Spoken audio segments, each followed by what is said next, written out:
Basically, we are going to consider the problem of suffering. By that we mean inner suffering, not outer suffering.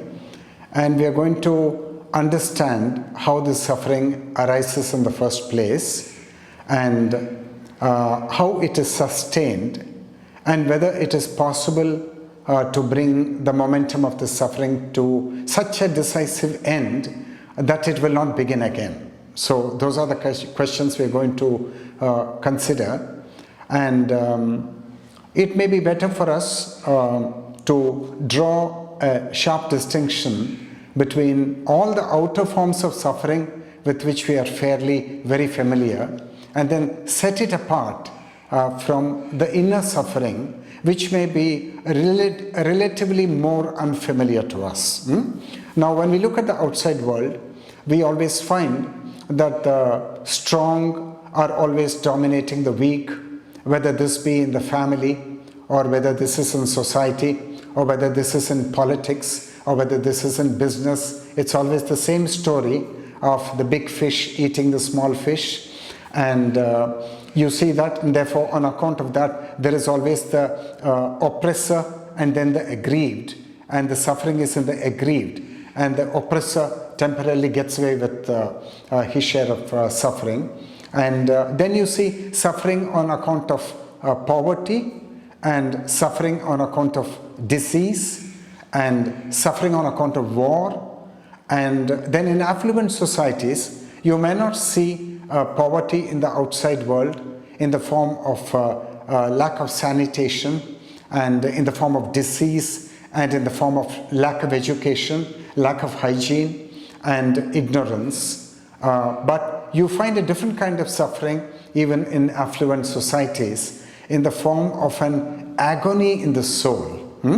Mainly a feeling of loneliness, a feeling that you have no one, because in affluent societies the individual is much stronger than the collective units of society, such as the family, and therefore the individual is all alone and he is lonely, and because of that a whole host of new sufferings are unleashed. So those are the outer forms of sufferings, and we are not talking about that here. We are basically drawing attention to a suffering which transpires in the inner consciousness of human beings, and that we have got to understand first of all how it arises.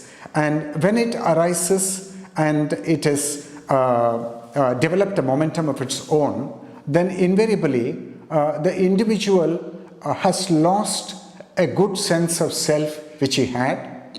He had a very good sense of being victorious in life. Then we lose it. Then we were seeking success, and we were seeking prosperity, status, and recognition.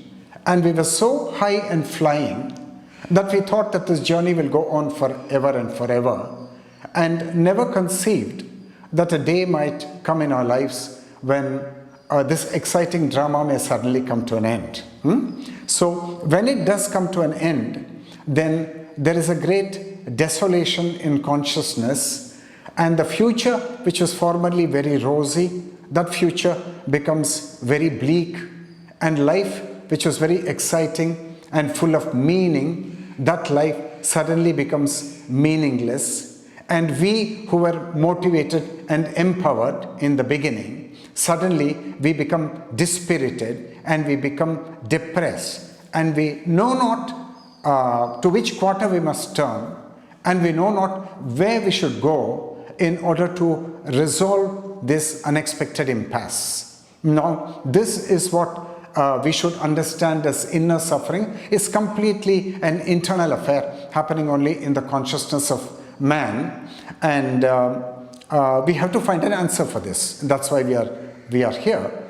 And if we look at the whole of humanity, populating 175 or 190 countries, then we may find that 40% of humanity are going to turn a deaf ear to this whole thesis that there is the agonizing inner suffering in man, and they're probably not yet sufficiently aware of the ups and downs in life in order to vote for the fact that there is indeed this phenomenon of inner suffering.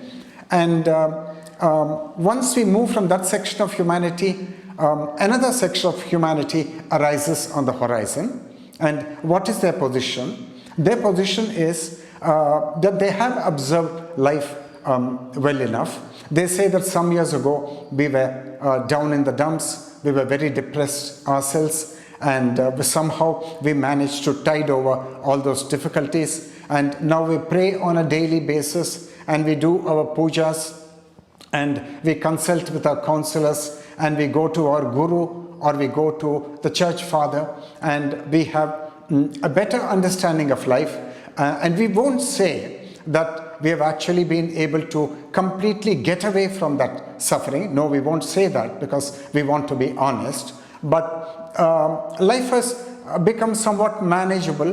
So from that point of view, we will say that right now at this juncture, we are not so troubled by that inner suffering.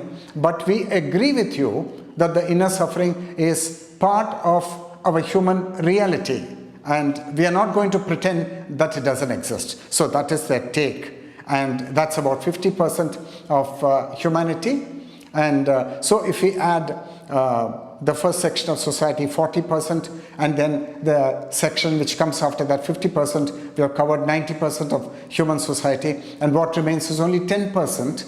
Now, you may argue with me that you do not exactly go by the numerical assignments which I have given, and you may say that the first section of society is only 60% or 30%, the second is only 40 or 60, whatever it is, and that the third is nowhere near the remaining 10%, it may only be 5%. So that may be your personal judgment, you're entitled to that, and I'm not going to have a quarrel with you on that. But who are these people, the people in the third section of society who have now risen above the horizon?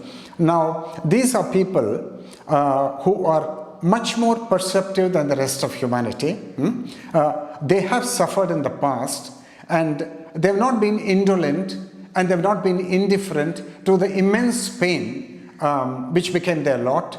So they went to various religions, they went to Buddhism, they went to Taoism, they went to Hindu Advaita Vedanta, they traveled to India, they traveled to China, Japan, and they traveled to so many other countries in search of the truth and in search of peace, and they're doing their homework, and they say that we are aware of the suffering, our condition today is much better, we know that the problem of suffering exists, and what you're telling us is something new, that the entire momentum of that suffering can be decisively brought to an end. That is good news for us, but we don't know if it's going to work that way. We are a little skeptical, but we are not brushing you aside, and we are prepared to listen to you, and we are prepared to do all that is needed in order to go more deeply into the whole problem of our personal suffering and human suffering at large. And they constitute the minuscule section of society, something like 5% or 10%. So this is where humanity is, and I believe that we have to, at least in the beginning, work with people who are more sensitized to the problem of inner suffering in the human soul, because that's a starting point, and that's where we ought to begin. It may not be necessary for us to be very deeply perturbed by the impasse through which we are passing. Very often we'll find in life that blessings are, that all our troubles are blessings in disguise. So from that point of view, these huge waves of suffering to which we have temporarily succumbed, they may not be deemed as necessarily evil things in themselves, and probably the best in us, the best in our soul force is going to respond to this challenge, and we may be able to come to a totally new chapter of our life, which is going to be much more happy than what we have seen life till now.